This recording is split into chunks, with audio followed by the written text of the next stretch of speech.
Mayong nga sa tanan. Salamat sa Ginoo sini nga time. Ginhatag niya sa aton nga makatipon kita, makasimba, kaya makabalik sang tanan nga pagdayaw, kaya pagpasalamat, kaya himaya. Nga nahimo sang Ginoo sa aton, kaya labing labaw sa tanan sa bilog nga simana. So, before kita magatuon sang pulong sang Ginoo, magapangamuyo kita. Our gracious God, loving Father, nagapasalamat kami sa sining nga adlaw. Siparar nimo ini Ginoo, kag we acknowledge that it is a special day, Ginoo. Sa imong nga presensya, kag kaupod man kami Ginoo imong nga mga kanakan Ginoo. Kag nagapasalamat kami Ginoo bisan pa sa mga nahimo nimo sa amon nga kabuhi. Thank you, O God, for the answer, Ginoo, sang tanan namon nga prayers. Kag sa pag-provide sang amon Ginoo nga mga kinanglanon, physically, spiritually, emotionally, even financially.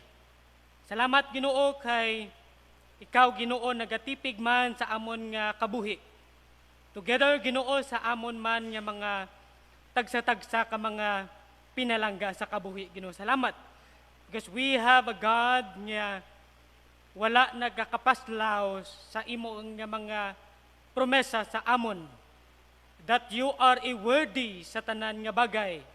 Worthy to acknowledge and worthy to bring back all the glory, honor, and praise sa imo nga ngalan. And we acknowledge also, Ginoo, even the person to each one of us sa imo Ginoo nga mga kaanakan, sa ila Ginoo nga tion, kabuhi, kusog Ginoo nga ihalad sa imo, ihatag Ginoo sa imo.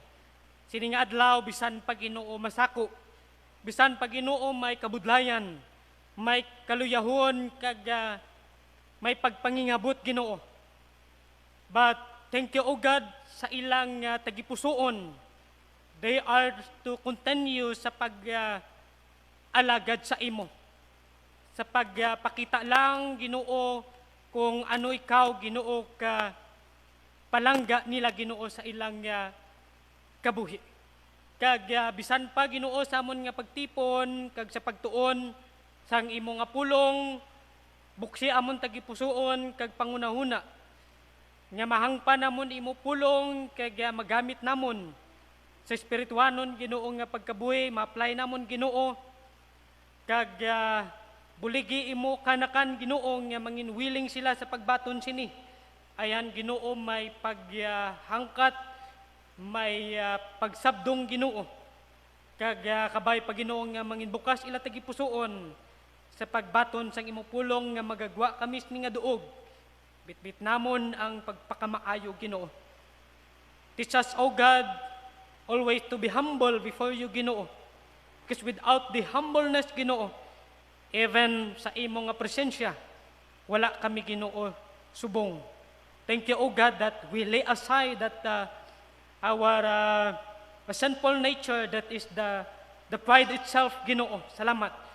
Kay ikaw, Ginoo, nagpakamaayo sa amon, and that your grace is amazing to us, Ginoo, even sa sining agang maayo nga tiyempo, and we acknowledge and we are thankful that the blessing even sa ulan Ginoo, kag para Ginoo man sa mga may mga katamnan Ginoo sa imong mga kanakan Ginoo. Salamat kay hindi lang kami Ginoo nagapasalamat sa mga maayo nga butang, but we consider Ginoo man sa mga pagtilaw Ginoo sa amon nga kabuhi.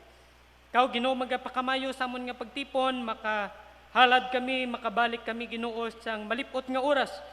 3 to 4 hours, Ginoo, but ini nga bagay, Ginoo, isa kadako. Nga butang, Ginoo, nga makita mo kami, nagatipon, Ginoo, sa imo, nga ngalan sa imo, Ginoo, nga presensya. And even this day, cleanse us, O God, from all unrighteousness, that we become worthy sa pagbaton sa imo, Ginoo, nga pulong. Kag ikaw gid Ginoo magaupod sa amon, kag ini Ginoo nga mga bagay sa pagtuon namon sa imo pulong, amon Ginoo sa imo ginasalig, ginatugyan, kag ginabalik man ang tanan nga kadayawan, himaya kag pagpasalamat. Iniamon pangamuyo in Jesus' name. Amen. Kung may mga Bibles kamo, ang aton nga tema nagahambal, hold fast the profession of our faith without wavering. In Hebrews chapter 10 verse 23.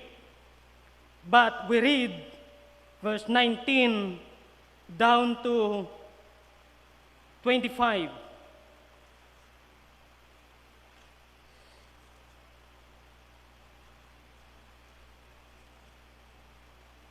Basahon na kundri sa Ilonggo, Hebrews chapter 10, verse 19 down to 25, the Word of God says, busa mga kauturan, sanglit may pagsalig kita sa pagsulod sa tangtuaryo, paagi sa dugo ni Jesus. Paagi sa dalanon nga bag-o kag buhi nga iya ginbuksan tungod sa aton. Paagi sa kumbong kun sa yuron sa iya unod. Kag sanglit may dako kita nga saserdote sa balay sang Dios. Magpalapit kita nga may bunayag nga tagipusoon sa bugos nga kalig-on sang pagtuo. Nga nawisikan sing matinlo ang aton mga tagipusoon gikan sa malaot nga kaisipan. Kag naugasan ang aton mga lawas sa tubig nga matinlo. 23. Ligunon ta ang pagtuad sang aton paglaom nga indi mationg kay matutom siya without wavering. And the title ning a message, Saints or the Believers in a Sinful World. And the topic concerning a text that sin removed forever. And that verse 23, and even Apostle Paul exhort us, hold fast in the profession of our faith.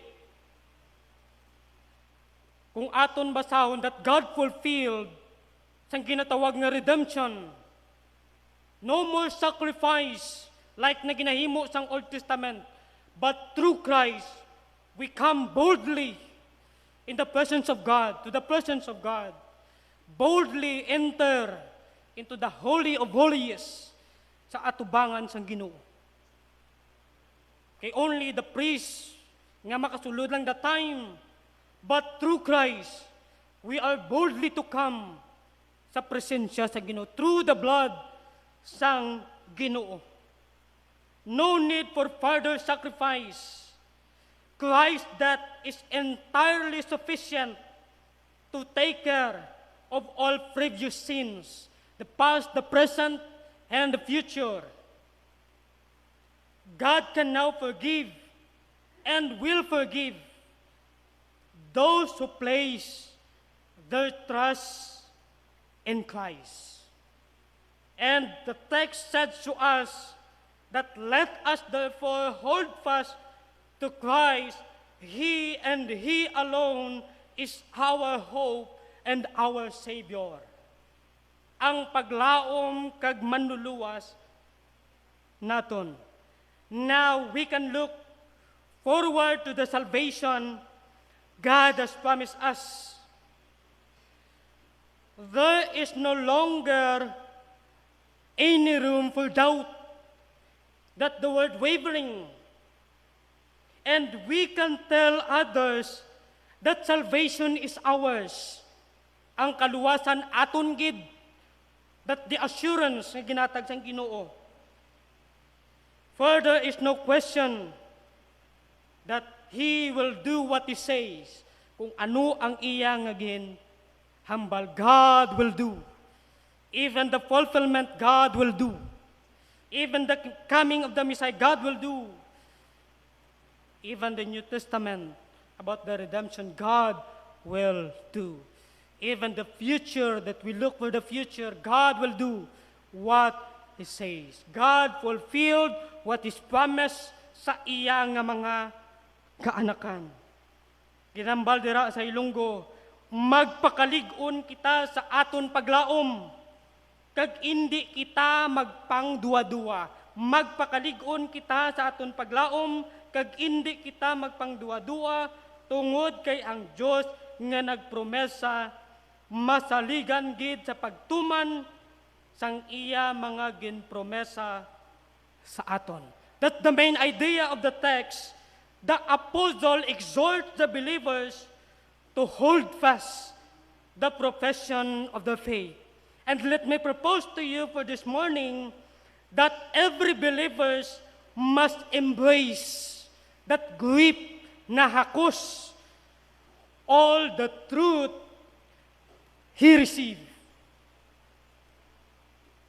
Every believers, every Christians must embrace all the truth that he received. Because there is the saving faith and the false faith. Kung imo in that following verses in 26 down to 39. Nga ginambal si sining author, and we know this, wala man kita kabalo kung sino nagsulat sang Hebrews, kay it's a mix sa mga nagsulat sang Book of Hebrews. Wala gisang ginatawag niya specific nga author. But for us, that we believers, that we have the high priest, that the Lord Jesus Christ, and we are boldly to come in the presence of God, that salvation is ours, that all believers must embrace all the truth that He received. Mas nami nga na anugid bala, nakuom gid, nahakos gid, ang kamatuuran, kung ara na sa aton, hindi na pagbuyan, hindi na magpangduwa-duwa, nga makasiling ka pa, ayhan, luwas gid ako, ayhan ang ginatuhan ko, sakto gid ini, ayan gingibaton ko nga si Jesus Christ, sarang gid ayan makaluwas sa akon, matuod gid bala ang ginambal sang pulong sang Ginoo, ang akon nga ginsudlan sa sining nga iglesia, ang akon nga pagsimba, kamatuuran bala, that I must embrace, that all the truth nga akon nga nabaton. And this passage give us three, that duty itself to hold fast the profession of our faith, to embrace all the truth. That's the number one in verse 23a, that the word magpakalig-on, be steadfast in the midst of opposition we face. Hold fast in the profession of our faith, magpakalig-on kita, magpakabakod kita, be steadfast in the midst of opposition we face. Yes, the life of a Christian, damo nagakontra sa aton.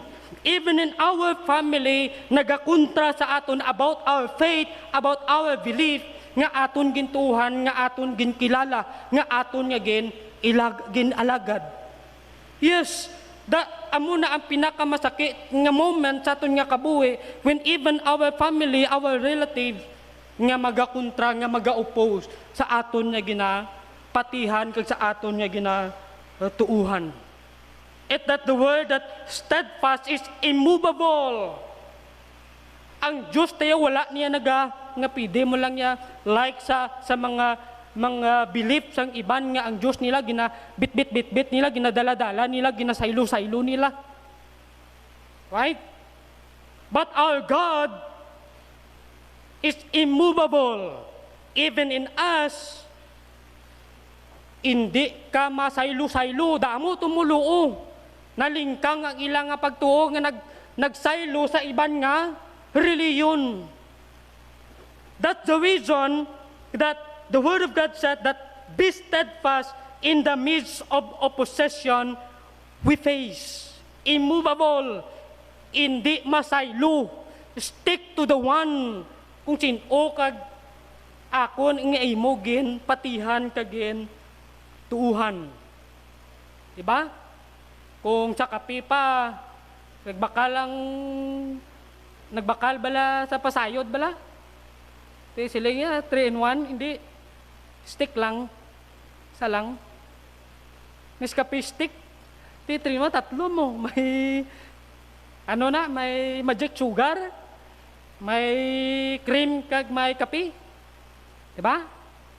But for us, that we stick to the one, that truth that we receive, that is the Lord Jesus Christ, that we are immovable. Hindi kita saylo-saylo ang aton nga pagtuo. Maamo na gani nga ambal sa pulong sa Ginoo, magpakalig-on kita. Because we have the high priest, that the high priest nga amo si Jesus Christ nga nag-fulfilled, that we are boldly to come to the presence of God. It is a dependable, trustworthy, masaligan, loyal, subject not to change, firm in belief, that the word of that steadfast, magpakalig-on kita. It means keep on memory. Keep on memory. Ibutang sa aton nga panguna-una. Di ba? Like sa Sunday school kagina, that we go back sa day of the Pentecost, day one accord, it means that they have one mind. Isa ka pang huna-huna. That the word that steadfast or that hold fast, ginhambal sa pulong sa Ginoo nga magpakalig-on kita, it means to keep on memory. Butang gid ina sa aton nga pang inu-inu. Because a lot of a bombarded, when we go outside in the church, damo na gakontra, gina-oppose na ang pulong sang Ginoo, ang promise sang Ginoo sa imo nga mga ginapatihan. Amo na gani nga ambal sa pulong sang Ginoo, magpakalig-on kita, that be steadfast in the midst of opposition we face. Diba? When we talk about the opposition, nagapamalabag kag nagakontra sa kamatuuran, ginabaliskad ang kamatuuran. That our modern day, that teaches what is contrary to the word of truth. Our modern day, ang moderno nga adlaw, in this generation, nagatudlo, teaches what is contrary to the word of truth. Nagalakat ang panahon, ang pulong sang Ginoo, ang mga kamatuuran, ang mga prinsipyo, mga principles, ginatakluban sang prinsipyo, sang kalibutan. Diba? Bisan ang kasal subong. Agi tumboy, okay lang. Agi tumboy. Agi kagagi, okay lang. Right? Moderno na niya. Kulur-kuluran na, rainbow-rainbow na subong. Diba? Ano dira ang kamatuuran? And even sa mga principles sa Bible, like very basic, that children obey your parents for this is right, but that modern day right now, parents obey your children for there is a good benefits. Kung nanay, tatay, kumayo mo mangin benepisyo para sa akon, pati ko. Right? Mga ginatudlo sa kabataan, grabe ka influential. Kung kisay, hindi mo na mabangbang mga kabataan subong. Hindi mo na mainto. Sakto man? Hindi mo na minto ya. Sa una bata, minto mo pa mo subong mga bata pagka-wise. They were knowledgeable, especially that technology. Damo nga kabataan, ga suicide, bangod nga grabe ang sa cellphone, sa internet. Kag hindi na makontrolar. Amo na gani isa tumuluo, hindi gid kita magakalipat niya, itudlo, ipasa ang kamatuuran, ang pulong sang Ginoo, o sa pagpagligon nga aton nga nabaton. Kaysa generation to generation, what happened to the Word of God? Kung wala na kita, ano ang matabo? Right? Very high-tech na mo. Maybe we forget what is the principle kung ano ginhambal sa pulong sang Ginoo. The Christian life is an ideal world. Imperfect, unequal perfection, bias. Ngunit ang kalibutan maglantaw, magkontra when it comes opposing sa pulong sang Ginoo. Even the church was imperfect and filled with all kinds of trouble. Wala man siyang perpektong simbahan. Right? But we are thankful we have a perfect Jesus. May ara nga perpekto. Nya nagapalig-on sa akon kag sa imo. Amo ang Ginoo. Amo si Jesus Christ. Nga akon kag imong again tuuhan. Paul says, even in Philippians chapter 4 verse 13, that I can do all things through Christ who strengtheneth me. Who strengthened me. Mangin malig-on ako sa paglaom sa akon nga pagtuo because Jesus Christ in me. It's forever, it's mine. Wala sing may makakuha, wala sing may makashifting. In Him our strength sa ginatawag nga journey. Kag ang pagpakamaayo is along the way. Aton niya sa gyapon niya masugatan, amo na iya kaayo ang Ginoo. When God fulfilled what is promised to us. Mga utod, magpakalig-on kita sa pag-alagad naton sa Ginoo. Bisan pa madamo sang mga nagapugong pasal sang aton sa aton relasyon sa Ginoo. A characteristic of a true believers or a believers of Christ is what? It that possesses a continuing and undying faith. Hindi patay nga pagtuo in our victorious Lord Jesus Christ. Kanami, no? Ang ginhimo siyang Diyos niya makapalapit kita sa iya kag ang kadalagan nga ginhatag niya sa aton. Even the Word of God says that we are born to win. We are more than a conqueror. Grabe ang damo sa mga promesa ang Diyos nga handom niya sang sini nga author nga magpakalig-on kita, lig-uno naton ang aton pagtuo kag paglaom sa Ginoo, a continuing steadfast in the Lord that knows no turning back and defeat. No turning back and defeat. I have decided to follow Jesus. No turning back, no turning back. Di ba lang?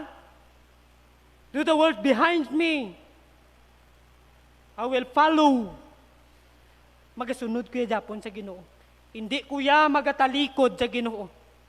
It's very important that every believers nga magpakalig-on kita sa aton nga paglaom sa aton nga Ginoo nga wala nga nagaduwa-duwa because God is faithful to us what is promised to us. God will fulfill what is promised to us. A continuing steadfast in the Lord that knows no turning back and defeat. Once you have the Lord Jesus Christ in your life,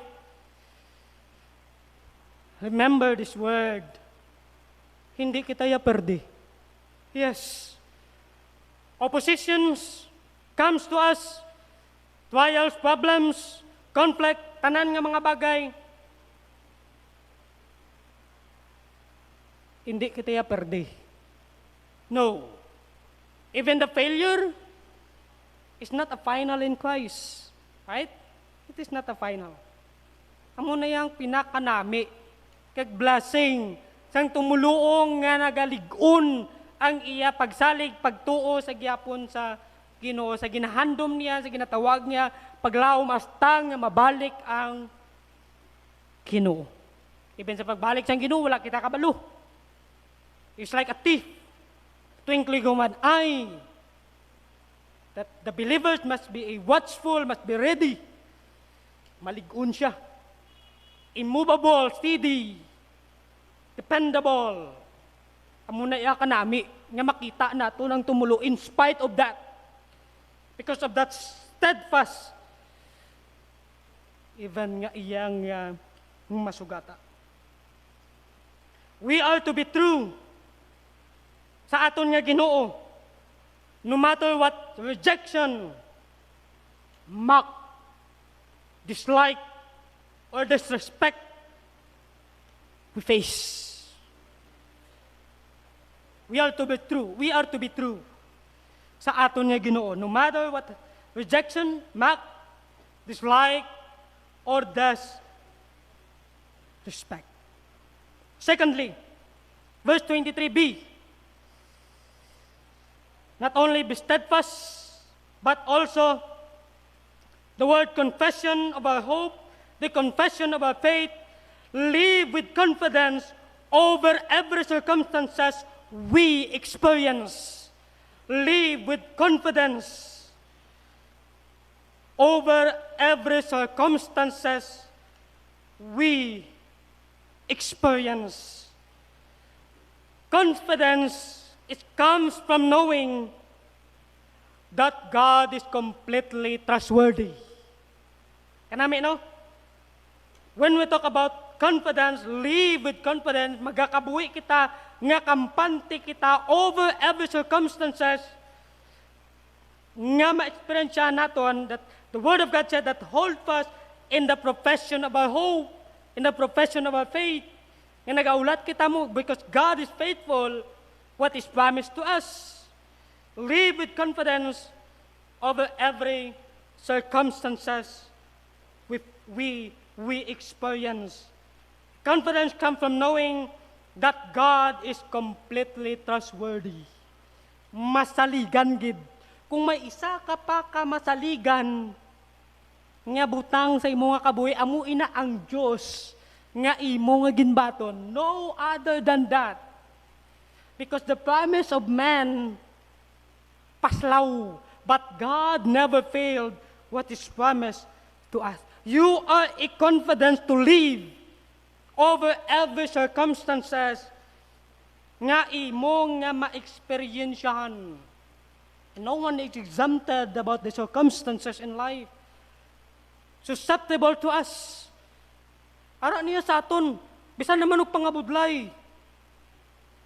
But he and or she can live with confidence over what every circumstances nga iya nga ma-experiensyahan. Confidence comes from God's presence is what? Power.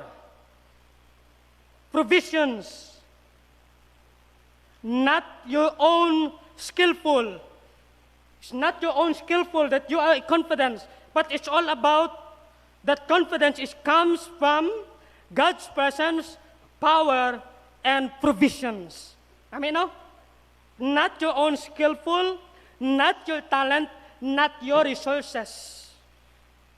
Kung kisa confidence ang tao mo na gani niya, it is better to put your confidence to God rather than yourself, rather than man, rather than skillful, rather than talent, rather than resources. Yung kisamo nang gakalatabo. Di ba? And becomes a pride sa ilang kabuhi.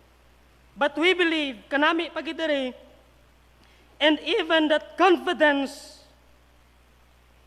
is not a pride. Confidence is not a pride sa Ginoo, but security in Christ. Confidence is not a pride, is not pride, but security in Christ. Kanami, no? Kung masiling mga tao ari sa aton, sa katikalon sa aton. Di ba? Daw wala lang sang problema, daw wala lang sang pagtilaw, daw kampante lang siya sa gyapo, no? Confidence, not pride, but security in Christ. I am secure, that's why I am in confidence. Sabi, no? Kisa magsiling ang tao, maglantaw ang tao. Daw wala lang siya, because they don't understand. They don't have Jesus Christ in their life. Live with confidence over every mga circumstances na ma-experience na ton. That's what the reason niya, sining ang author, ginambal niya, that led us hold fast the profession of our faith without wavering, because God is faithful what He promised to us. Then, makita naton, then they judge you because you're not affected. And then, you are confident sa sinaang nga bagay. Confidence is not a pride. Christians or any person can notice, but security in Christ. This security, based on God's call sa akon kag sa imo nga kabuhi, that you and I, that we exercise of the confidence He has given you. Nami, no? Amo na ka, that amazing nga makita naton ang isa ka Kristiyanon nga nagakabuhi sa gihapon, his confidence over every circumstances nga iya nga na-experience because he has the security. Secure siya sa Ginoo. We can live with confidence because our hope is in one who is faithful. You see? We can live with confidence because our hope is in one who is faithful. Kay matutom ang Ginoo nga tuwa nimo nga kilala. Brethren, one of the best example to follow, especially in the life of Paul. Right? In the life of Paul. Paul lived with confidence over every circumstances he experienced. Trials, persecution, lament, and even sa iyang nga kabuhi niya masurinder na gid, throw the towel. But Paul know this. God is always with him. In spite of that, but God, Paul, know nga ang Diyos kaupod niya sa gihapon. Titus 1:2, in hope of eternal life, which God that cannot lie, promised before the world began. Sabi, no? Titus 1:2, in hope of eternal life, which God that cannot lie, promised before the world began. Romans 15:4 and 13, for whatsoever things were written aforetime were written for our learning, that with true patience and comfort of the Scripture might have hope.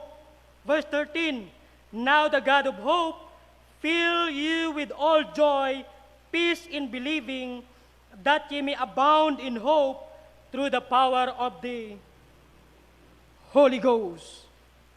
There is nothing in this world that can give lasting satisfaction to those whose citizenship in heaven. There is nothing sa sininga kalibutan that can give lasting satisfaction. Kay ambal ni Solomon, wala sing bag-o sa idalom sang adlaw nga magsiling siya, bag-o ini. And even Solomon said, hindi ina bag-o, daan na. Kay pagkabuas, hindi na bag-o, daan na. Kaya ang bag-o subong, sakto man, ang buwas, daan na. Magaligan pag ang mga idadlaw, wala na, laos na. Hindi na daan, laos na. Diba? Even our face. Like sa mga Miss Universe na, pagwapa na, pag-abot sa punto, mga edad na, why na? Dugan, misan mga artista, nagabililigya na lang balay kay, why naman mo? No? Diba? Hindi makahatag in lasting satisfaction to those whose citizenship in heaven. Nga ara sa Ginoo. Colossians chapter 3, 1 and 2. If ye then be risen with Christ, seek those things which are above, where Christ sitteth on the right hand of God. Set your affection on things above, not on things on the earth. And then Matthew chapter 6, verse 19, lay not up for yourself treasures upon our value straight, heaven treasures are worth far more than earth treasure. Mas labaw ang manggad sa langit kaysa diri sa duta. Okay? So, we can live with confidence over every circumstance. And then lastly, that our duty itself, ginambal dira, verse 23c says, without wavering, for he is promised, is faithful. Trust him completely, for God never deceive us. Trust him completely, for God never deceive us. His promise, wala na iya ginainto. Wala kita iya ginainto sang Ginoo. Ang promesa sang Dios hindi niya panginto. It is true. Kamatuuran that the reason nga aton saligan. Trust him completely, for God never deceive us. Without wavering, hindi kita pagpangduwa-duwa, hindi pagpangduwa-duwahi. Bisan pa sa mga ginapangamuyo naton, mga ginapangamuyuan ni mo. Time will come, the Lord grant in that prayers, and then we will amaze kag maka-flashback kita nga ginpangamuyuan ko ini, and then the time nga ari na ginsabat sang Ginoo, because I trust him completely, for God never deceive us. Kay hindi gid kuya pagintuon sang Ginoo, hindi giniya maginto ang Dios ang ginambal niya sa iyang pulong. Hindi ako niya pagpatalangon, hindi ako pagpalingkahon, ilingkang. Kay ang ubra lang na iyang nagapang-deceive, yan lang siyang yawa. Satan is deceiver. Right? Nagka-twist sang aton nga pagtuo, sang aton nga paglaom. Even that's the salvation that we ask. Na ginabutangan sang doubt. So, muni, without wavering, without doubting, without disputing, even the temptation sa ginatawag nga apostasy, we must be steadfast and immovable to those who begin sa iyang Christian faith sa Ginoo. When God speak a word to you, when God speak a word to you, trust him completely. When God speak a word to you, trust him completely. Example, Elijah, life of Elijah, encounter with hundreds of false prophets on the Mount Carmel. 1 Kings chapter 18, verse 40. Alone Elijah stood his ground for Jehovah and served that Jehovah is the only true God. Diba? Gintindugan gitu yan ni Elijah ya. Hundreds of prophets of Baal. But God true to His word. Pirde ang mga mga false prophet nga nagasimba sa kay Baal. Daniel in the lion's den, right? God will protect him. God never deceived Daniel. Because Daniel trust him completely. Sino pa ginang tatlo ka amigo ya? Na ako kabudlay translate, hindi ko na pag-translate. Kasi magsala bla, balko, nakakabalo na ka muna. No? Why sila napatay? Buhi sila. Because God is always there sa ila. Even Paul, in the midst of a Supreme Court, surrounded by philosophers and religious devout. Philippians 1:17. Tindog siya sa mga galing kiti, hindi man nila mabangbang si Paul. Bugado man. The best theologian ever. Amo siya Apostol Paul. Wala sing may maka-down sa iya nga ginapatihan. Amo na iya nga pagsalig. Bugos nga iya gen tuuhan. God has made great and precious promise to believers, and He is faithful to God, true to His word, and even there is no faultness or changeable sa iya. His faithfulness should excite and encourage us to be faithful. And we must depend more upon His promise than upon our promise to Him. It's more than our promise to Him. And we must trust with Him the promise that grace is sufficient. Bugay sang Diyos, sufficiente sa aton. David said in Psalms 9 verse 10, "And they that know thy name will put their trust in thee, for the Lord has not forsaken them that seeketh thee." Tananan yung kapangita. Kung imo ginabutang pirmi sa imo kabuhi, ukon ang panimalay sa pagtuo, He took responsibility for your life and all your problems. Iyan ay asang Ginoo. Kaptan inasang Ginoo, waon inasang Ginoo.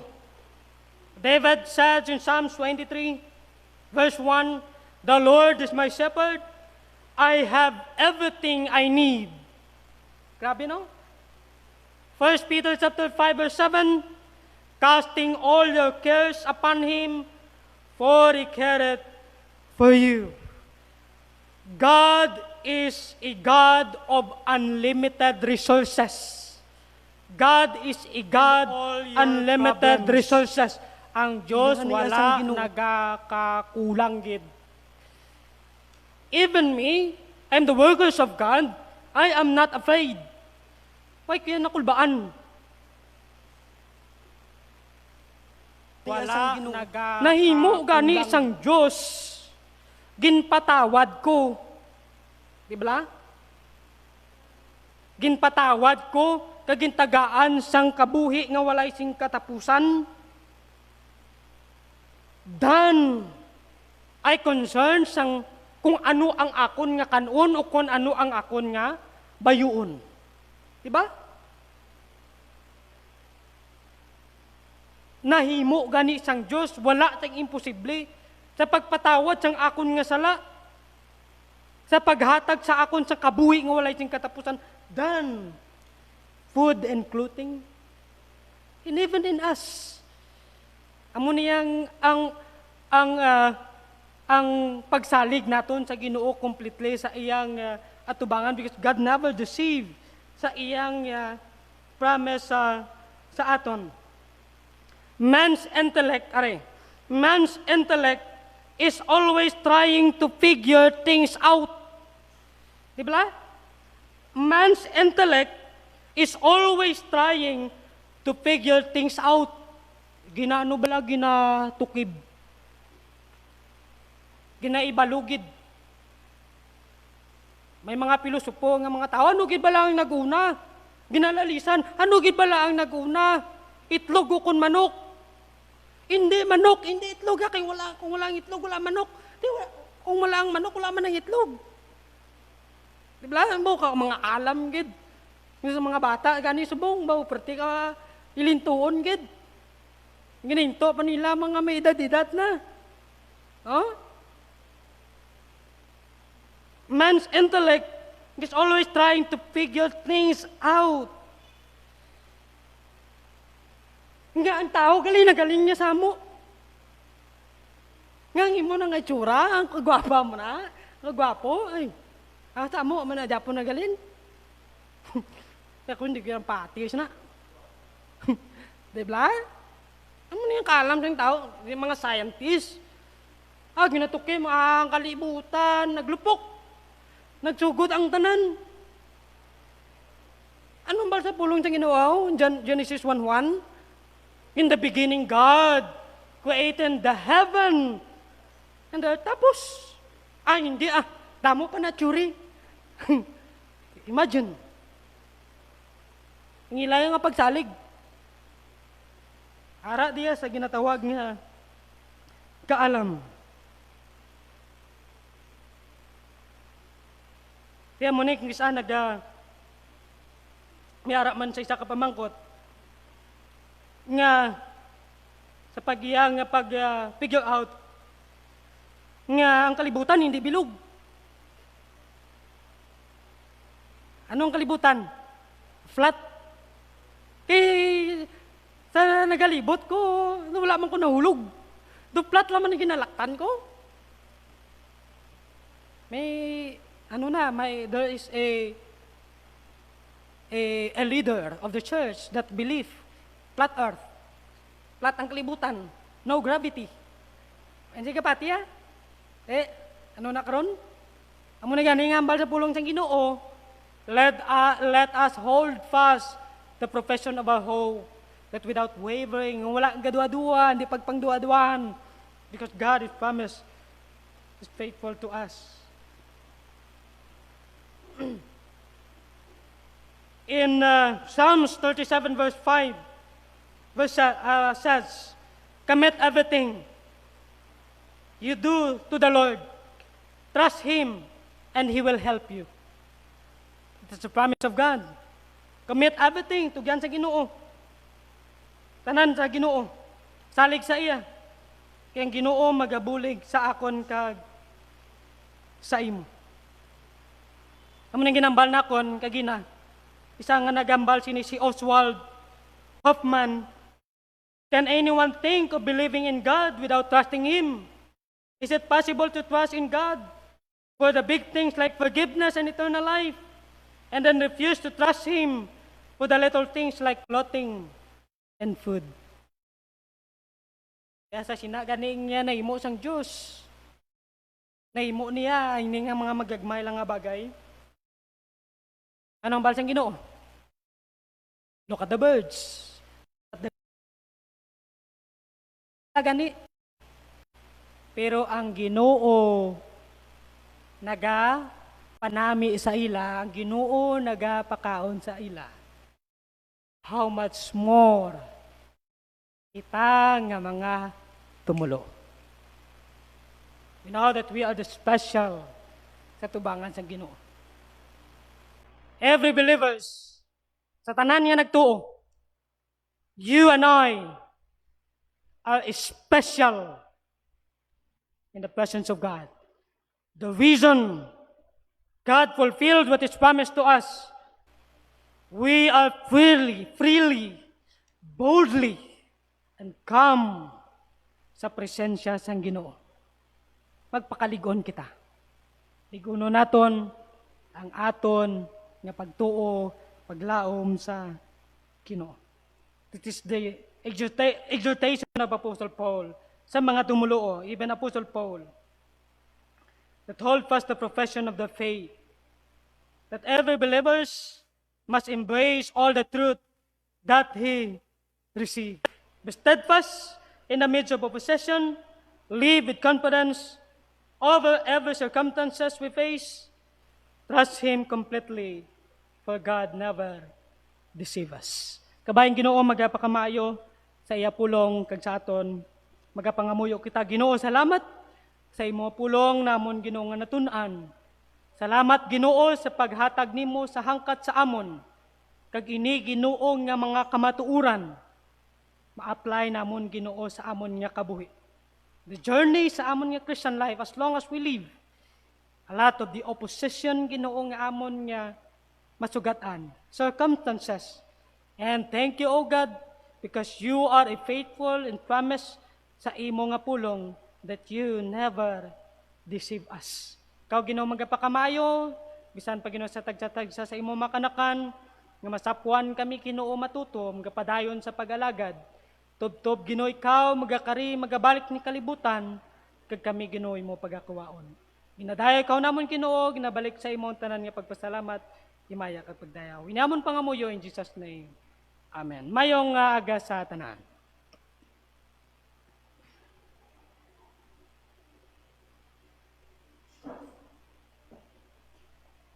Madamo nga salamat, Pastor, sa isa ka matahom nga mensahe sa sininga aga. God has been faithful to us. No?